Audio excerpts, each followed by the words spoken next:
ওম শান্তি। আজিৰ তাৰিখ 9 ছেপ্টেম্বৰ 2024 বৰ্ষ। প্ৰাতঃ মুৰলী বাপদাদা মধুবন। আজিৰ পিতাৰ অমৃতবাণী হৈছে, মৰমৰ সন্তানসকল, যোগ বলেৰে বেয়া সংস্কাৰবোৰ পৰিৱৰ্তন কৰি ভাল সংস্কাৰ ধাৰণ কৰা। জ্ঞান আৰু পবিত্ৰতাৰ সংস্কাৰ হৈছে ভাল সংস্কাৰ। আৰু আজিৰ প্ৰশ্ন, তোমালোক সন্তানসকলৰ জন্মসিদ্ধ অধিকাৰ কোনটো? তোমালোকৰ এতিয়া কোনটো অনুভূতি হয়? পিতাই উত্তৰত কৈছে, তোমালোকৰ জন্মসিদ্ধ অধিকাৰ হৈছে মুক্তি আৰু জীৱন মুক্তি। তোমালোকৰ এতিয়া অনুভূতি হয় যে আমি পিতাৰ সৈতে ঘৰলৈ উভতি যাব লাগে। তোমালোকে জানা, পিতা আহিছে ভক্তিৰ ফল মুক্তি আৰু জীৱন মুক্তি দিবলৈ। এতিয়া সকলো শান্তিধামলৈ যাব লাগে, সকলোকে নিজৰ ঘৰৰ দৰ্শন কৰাব লাগে। পিতাই আজি কৈছে যে এতিয়া সকলো শান্তিধামলৈ যাব লাগে আৰু সকলোকে নিজৰ ঘৰৰ দৰ্শন কৰাব লাগে। ওম শান্তি। মনুষ্যই পিতাক সঁচা পাতচাহ অৰ্থাৎ সম্ৰাট বুলিও কয়। ইংৰাজীত পাতচাহ বুলি নকয়, কেৱল সঁচা পিতা বুলি কয়। God father is truth. ঈশ্বৰ পিতাই সত্য বুলি কয়। ভাৰততহে সঁচা পাতচাহ বুলি কয়। এতিয়া পাৰ্থক্যটো বহুত আছে। তেওঁলোকে কেৱল সত্য বুলি কয়, সত্য শিকাই সত্য কৰি তোলে। ইয়াত সঁচা পাতচাহ বুলি কয়, সত্যও কৰি তোলে আৰু সঁচা খণ্ডৰ বাদচাহো কৰি তোলে। এয়াতো যথাযথ যে মুক্তিও দিয়ে আৰু জীৱন মুক্তিও দিয়ে, যাক ভক্তিৰ ফল বুলি কোৱা হয়। মুক্তি আৰু প্ৰাৰব্ধ ভক্তিৰ ফল দিয়ে আৰু মুক্ত কৰে। সন্তানসকলে জানে যে আমাক দুয়োটাই দিয়ে। মুক্তটো সকলোকে কৰে, ফল তোমালোকক দিয়ে। মুক্তি আৰু প্ৰাৰব্ধ এইটো উক্তিও আছে নহয়। মুক্তি আৰু প্ৰাৰব্ধ এইটো উক্তিও আছে নহয়। ভাষাটো বহুত আছে। শিৱ বাবাৰো বহুত নাম ৰাখি দিয়ে। কাৰোবাক যদি কোৱা হয় তেওঁৰ নাম শিৱ বাবা, তেন্তে কৈ দিয়ে আমিতো তেওঁক মালিক বুলিহে কওঁ। মালিকটো ঠিক আছে, কিন্তু সেই মালিকৰো নাম থাকিব নালাগে জানো? নাম ৰূপৰ পৰা ওপৰাম একো বস্তুৱেই নাথাকে। মালিকো কোনো বস্তুৰ নহ'ব জানো? নাম ৰূপটো নিশ্চয় আছে। এতিয়া তোমালোক সন্তানসকলে জানা, পিতাই যথাযথ মুক্তও কৰে আৰু শান্তিধামলৈ সকলোকে নিশ্চয় লৈও যাব লাগে। নিজৰ ঘৰৰ দৰ্শন সকলোৱে কৰিব লাগে। ঘৰৰ পৰা আহিছা, গতিকে পোনপ্ৰথমে তাৰ দৰ্শন কৰিবা। ইয়াকে গতি সদগতি বুলি কোৱা হয়। মনুষ্যই অৰ্থ নুবুজাকৈ কেৱল শব্দহে উচ্চাৰণ কৰে আৰু তোমালোক সন্তানসকলৰতো অনুভূতি হয়, আমি নিজৰ ঘৰলৈও যাম আৰু ফলো পাম। প্ৰমাণ অনুসৰি তোমালোকে পোৱা, গতিকে অন্য ধৰ্মৰ লোকসকলেও সময় অনুসৰি পায়। পিতাই বুজাইছিল যে এই পত্ৰিকাবোৰ বহুত ভাল। আপুনি স্বৰ্গবাসী নে নৰকবাসী? তোমালোক সন্তানসকলেহে জানা যে এই মুক্তি জীৱন মুক্তি দুয়োটাই হৈছে ঈশ্বৰীয় জন্মসিদ্ধ অধিকাৰ। তোমালোকে লিখিবও পাৰা, পিতাৰ পৰা আপোনালোক সন্তানসকলে এই জন্মসিদ্ধ অধিকাৰ প্ৰাপ্ত কৰে। পিতাৰ হৈ গ'লে দুয়োটা বস্তু প্ৰাপ্ত হয়। সেয়া হৈছে ৰাৱণৰ জন্মসিদ্ধ অধিকাৰ আৰু এয়া হৈছে পৰমপিতা পৰমাত্মাৰ জন্মসিদ্ধ অধিকাৰ। এয়া হৈছে ভগৱানৰ জন্মসিদ্ধ অধিকাৰ আৰু সেয়া হৈছে শয়তানৰ জন্মসিদ্ধ অধিকাৰ। এনেকৈ লিখিব লাগে যাতে কিবা অলপ বুজিব পাৰে। এতিয়া তোমালোক সন্তানসকলে স্বৰ্গ স্থাপনা কৰিব লাগে, কিমান কাম কৰিব লাগে। এতিয়া যেন শিশু অৱস্থা। যেনেকৈ মনুষ্যই কলিযুগৰ কাৰণে কয় যে কলিযুগ এতিয়া শিশু। পিতাই কৈছে যে এতিয়া যেন শিশু অৱস্থা, যেনেকৈ মনুষ্যই কলিযুগৰ কাৰণে কয় যে কলিযুগ এতিয়া শিশু। পিতাই কয় সত্যযুগৰ স্থাপনা এতিয়াও শিশু অৱস্থাতে আছে। এতিয়া তোমালোক সন্তানসকলে উত্তৰাধিকাৰ প্ৰাপ্ত কৰি আছা। ৰাৱণৰ উত্তৰাধিকাৰ বুলি কোৱা নহয়, ভগৱান পিতাৰ পৰাতো উত্তৰাধিকাৰ প্ৰাপ্ত হয়। ৰাৱণ জানো পিতা হয়? তেওঁকতো ৰাৱণ অৰ্থাৎ 5 বিকাৰক ছয়তান বুলি কোৱা হয়। ছয়তানৰ পৰা কি উত্তৰাধিকাৰ পোৱা যায়? 5 বিকাৰ পোৱা যায় আৰু কাৰ্যও তেনেকুৱাই কৰে, তমোপ্ৰধান হৈ যায়। এতিয়া দশহৰা অৰ্থাৎ দশেৰা কিমান পালন কৰে? উৎসৱ পালন কৰে, বহুত খৰচ কৰে, বিদেশৰ পৰাও নিমন্ত্ৰণ জনায়।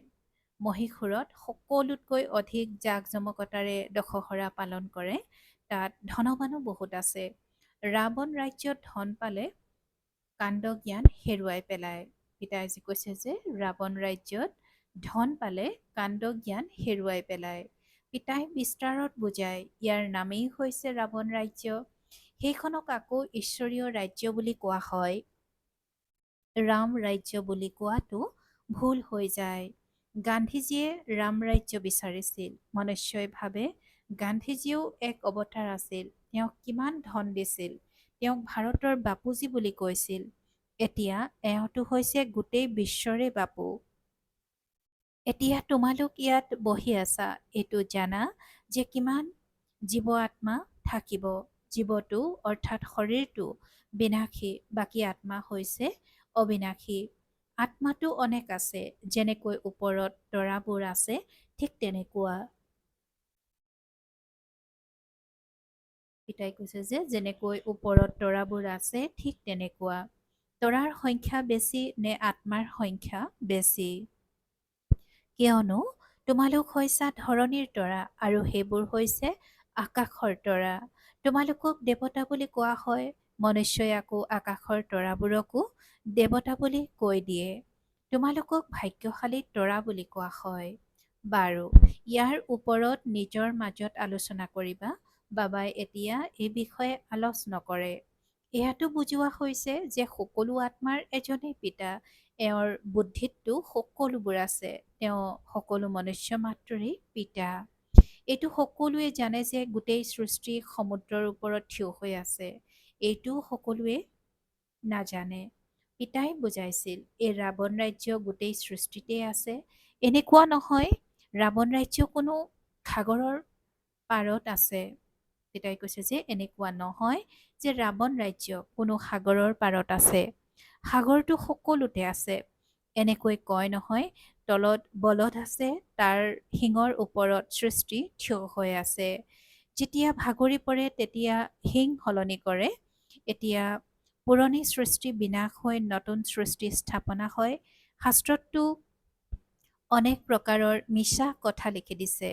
এইটোতো সন্তানসকলে বুজি পায়। ইয়াত সকলো আত্মা শৰীৰ সহিত আছে। ইয়াকে জীৱ আত্মা বুলি কোৱা হয়।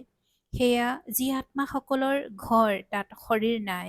সেইখনক কোৱা হয় নিৰাকাৰী। জীৱ হৈছে আকাৰী, সেয়েহে সাকাৰ বুলি কোৱা হয়। নিৰাকাৰৰ শৰীৰ নাথাকে আৰু এইখন হৈছে সাকাৰী সৃষ্টি। সেইখন হৈছে নিৰাকাৰী আত্মাসকলৰ জগত। এইখনক সৃষ্টি বুলি কোৱা হয় আৰু সেইখনক কোৱা হয় নিৰাকাৰী সৃষ্টি। আত্মা যেতিয়া শৰীৰত আহে তেতিয়া শৰীৰ লৰচৰ কৰে, নহ'লেতো শৰীৰ কোনো কামৰ নহয়। গতিকে সেইখনক কোৱা হয় নিৰাকাৰী সৃষ্টি। যিমানবোৰ আত্মা আছে সেই সকলোবোৰ অন্তিমৰ ফালে আহিব লাগে। সেয়েহে ইয়াক পুৰুষোত্তম সংগম যুগ বুলি কোৱা হয়। সকলো আত্মা যেতিয়া ইয়ালৈ আহি যায় তেতিয়া তাত এটাও আত্মা নাথাকে। তাত যেতিয়া একেবাৰে খালী হৈ যায় তেতিয়া সকলো উভতি যায়। তোমালোকে এই সংস্কাৰ পুৰুষাৰ্থৰ ক্ৰম অনুসৰি লৈ যোৱা। কোনোৱে জ্ঞানৰ সংস্কাৰ লৈ যায়, কোনোৱে পবিত্ৰতাৰ সংস্কাৰ লৈ যায়। পুনৰ ইয়ালৈকেতো আহিব লাগে, কিন্তু প্ৰথমেতো ঘৰলৈ যাব লাগে। তাত হৈছে ভাল সংস্কাৰ, ইয়াত হৈছে বেয়া সংস্কাৰ। ভাল সংস্কাৰ সলনি হৈ বেয়া সংস্কাৰ হৈ যায়, আকৌ বেয়া সংস্কাৰ যোগ বলেৰে ভাল হৈ যায়। ভাল সংস্কাৰ তালৈ লৈ যাবাগৈ। পিতাৰো পঢ়োৱা সংস্কাৰ আছে নহয়, যি আহি বুজায় ৰচয়িতা আৰু ৰচনাৰ আদি মধ্য অন্তৰৰ ৰহস্য বুজায়, বীজৰো বুজনি দিয়ে, লগতে গোটেই বৃক্ষৰ বুজনি দিয়ে। বীজৰ বুজনি হৈছে জ্ঞান আৰু বৃক্ষৰ বুজনি হৈ যায় ভক্তি। ভক্তিত বহুত বিস্তাৰ হয়। বীজক স্মৰণ কৰাটো সহজ, তালৈকে যাব লাগে। তমোপ্ৰধানৰ পৰা শতোপ্ৰধান হ'বলৈ অলপহে সময় লাগে, আকৌ শতোপ্ৰধানৰ পৰা তমোপ্ৰধান হ'বলৈ সঠিককৈ ৫,০০০ বছৰ লাগে। এই চক্ৰ একেবাৰে সঠিককৈ ৰচি থোৱা আছে, যি পুনৰাবৃত্তি হৈ থাকে। অন্য কোনেও এই কথাবোৰ শুনাব নোৱাৰে। তোমালোকে শুনাব পাৰা। আধা আধা কৰা হয়, আধা স্বৰ্গ, আধা নৰক, আকৌ তাৰ বিস্তাৰো শুনায়। স্বৰ্গত জন্ম কম, আয়ুস দীঘলীয়া হয়। নৰকত জন্ম বেছি, আয়ুস চুটি। তাত হৈছে যোগী, ইয়াত হৈছে ভোগী। সেয়েহে ইয়াত বহুত জন্ম হয়। এই কথাবোৰ অন্য কোনেও নাজানে। মনুষ্যই একোৱেই গম নাপায়, কেতিয়া দেৱতাসকল আছিল, তেওঁলোক কেনেকৈ সেয়া হ'ল, কিমান বিচাৰ বুদ্ধি সম্পন্ন হয়, এয়াও তোমালোকে জানা। পিতাই সময়ত সন্তানসকলক পঢ়াই ২১ জন্মৰ কাৰণে উত্তৰাধিকাৰ দিয়ে। পাছলৈ তোমালোকৰ এই সংস্কাৰ নাথাকে। পিতাই কৈছে যে পাছলৈ তোমালোকৰ এই সংস্কাৰ নাথাকে। পাছত দুখৰ সংস্কাৰ হৈ যায়। যেনেকৈ ৰজাৰ সংস্কাৰ হৈ গ'লে তেতিয়া জ্ঞান পঢ়াৰ সংস্কাৰ পূৰা হৈ যায়। এই সংস্কাৰ পূৰা হোৱা মাত্ৰকেই পুৰুষাৰ্থৰ ক্ৰম অনুসৰি ৰুদ্ৰমালাত আহি যায়। আকৌ ক্ৰমানুসৰি ভূমিকা পালন কৰিবলৈ আহিবা। যিয়ে পূৰা ৮৪ জন্ম লয়, তেওঁলোক প্ৰথমে আহে। তেওঁলোকৰ নামো শুনায়। শ্ৰীকৃষ্ণটো হৈছে স্বৰ্গৰ প্ৰথম ৰাজকুমাৰ। তোমালোকে জানা কেৱল এজনেই জানো থাকিব, গোটেই ৰাজধানীয়ে থাকিব নহয়। ৰজাৰ লগততো প্ৰজাও লাগে। অৱশ্যে হ'ব পাৰে এজনৰ পৰা আনজন জন্ম হৈ গৈ থাকিব। যদি কোৱা হয় ৮জন একেলগে আহে, কিন্তু শ্ৰীকৃষ্ণটো ১ নম্বৰত আহিব নহয়। পিতাই কৈছে যে যদি কোৱা ৮জন একেলগে আহে, কিন্তু শ্ৰীকৃষ্ণটো ১ নম্বৰত আহিব নহয়। ৮জন যদি একেলগে আহে, তেন্তে আকৌ শ্ৰীকৃষ্ণৰ ইমান গায়ন কিয়? এই সকলোবোৰ কথা আগলৈ গৈ বুজাম। কয় নহয়, আজি তোমালোকক অতি গুহ্যতকৈও গুহ্য কথা শুনাম। কিবাটো বাকী আছে নহয়। এই যুক্তিটো ভাল। যেতিয়া দেখা যে কিবা কথা বুজি নাপায়, তেতিয়া কোৱা, আমাৰ জ্যেষ্ঠ ভগ্নীয়ে ইয়াৰ উত্তৰ দিব, নতুবা ক'ব লাগে যে এই বিষয়ে পিতাই এতিয়াও শুনোৱা নাই। দিনে প্ৰতিদিনে গুহ্যতকৈও গুহ্য কথা শুনাই গৈ থাকে। এনেকৈ কোৱাটো কোনো লাজৰ কথা নহয়। পিতাই কৈছে যে এনেকৈ কোৱাটো কোনো লাজৰ কথা নহয়।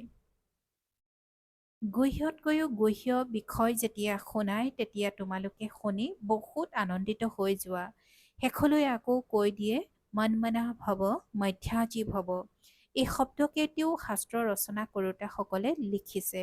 বিভ্ৰান্ত হোৱাৰতো কোনো দৰকাৰ নাই।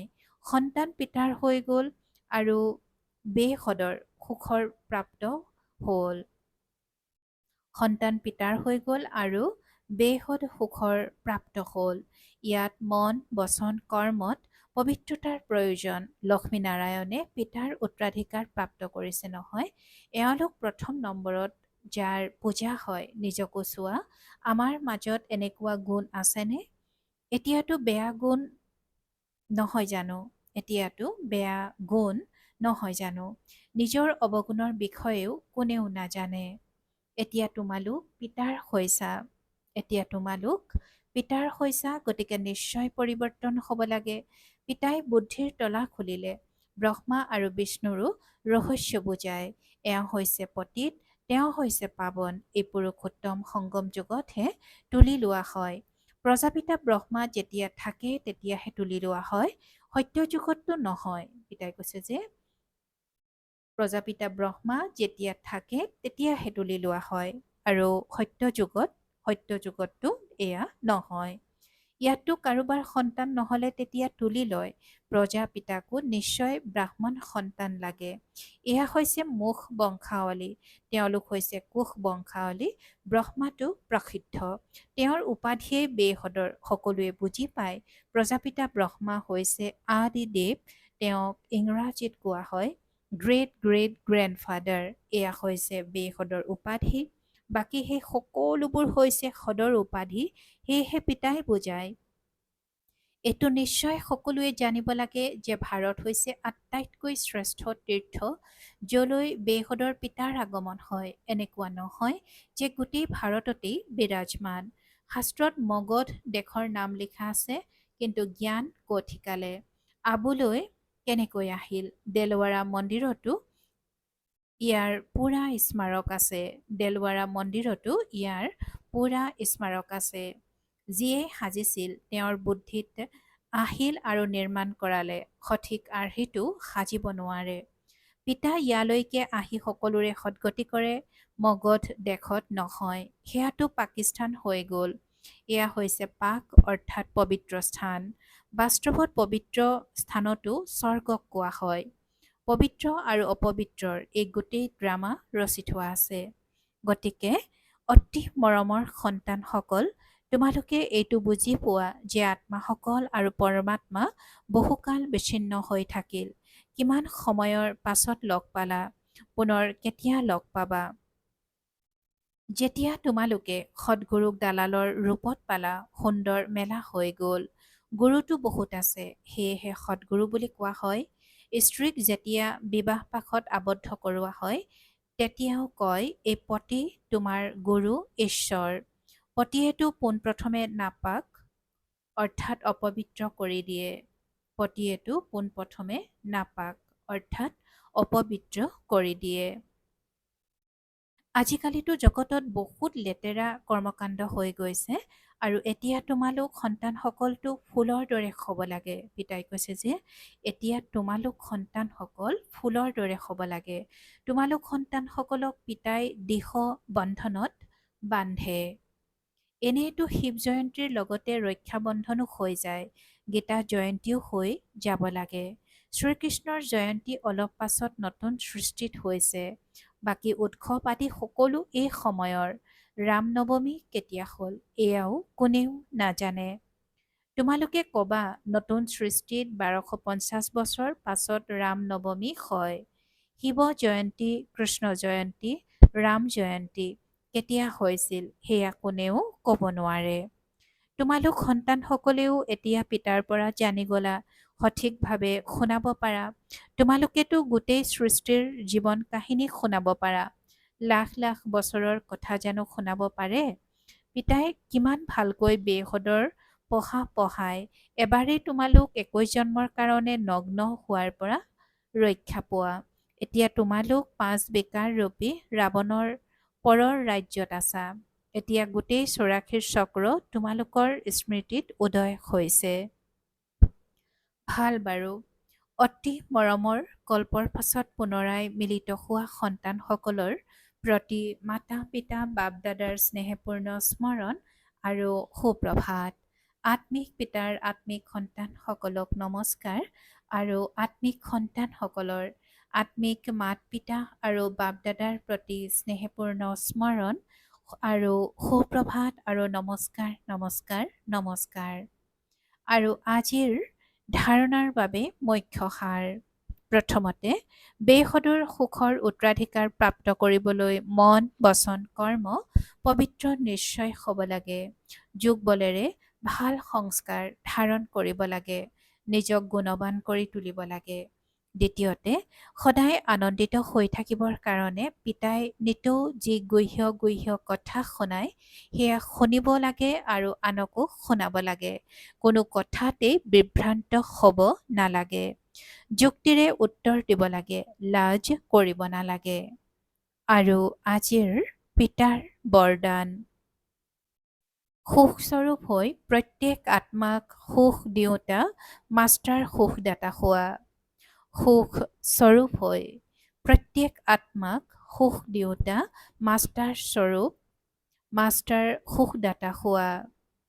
আৰু আজিৰ বৰদানৰ ব্যাখ্যা।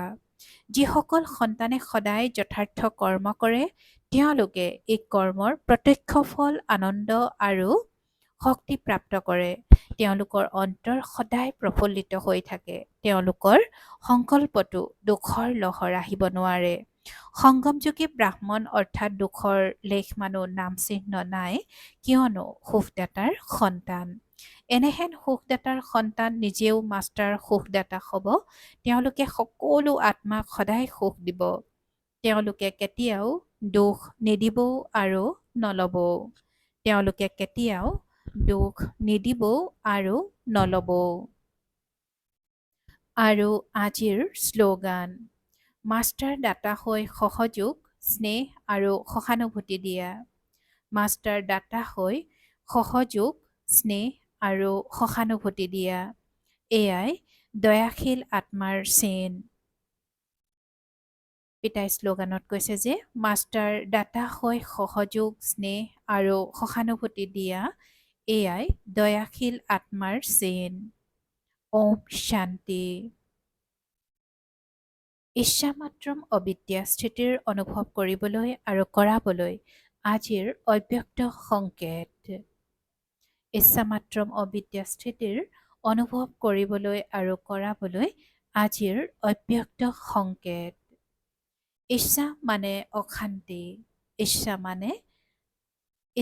মানে অশান্তি। ইচ্ছাই কেতিয়াও ভাল কৰি তুলিব নোৱাৰে, কিয়নো বিনাশী ইচ্ছা পূৰ্ণ অৰ্থাৎ পূৰ্ণ হোৱাৰ লগে লগে যি পূৰ্ণ হোৱাৰ লগে লগে সি আৰু অনেক ইচ্ছাৰ জন্ম দিয়ে। ইচ্ছাই কেতিয়াও ভাল কৰি তুলিব নোৱাৰে, কিয়নো বিনাশী ইচ্ছা পূৰ্ণ হোৱাৰ লগে লগে সি আৰু অনেক ইচ্ছাৰ জন্ম দিয়ে। সেয়েহে ইচ্ছাৰ চক্ৰত মকৰাৰ জালৰ দৰে আবদ্ধ হৈ যায়। ওলাব খুজিলেও ওলাব নোৱাৰে। গতিকে এই জালত আবদ্ধ হৈ থকা নিজৰ ভাতৃসকলক বিনাশী ইচ্ছা মাত্ৰম অবিদ্যা অৰ্থাৎ বিনাশী ইচ্ছাৰ বিষয়ে অজ্ঞ কৰি তোলা। ওম শান্তি।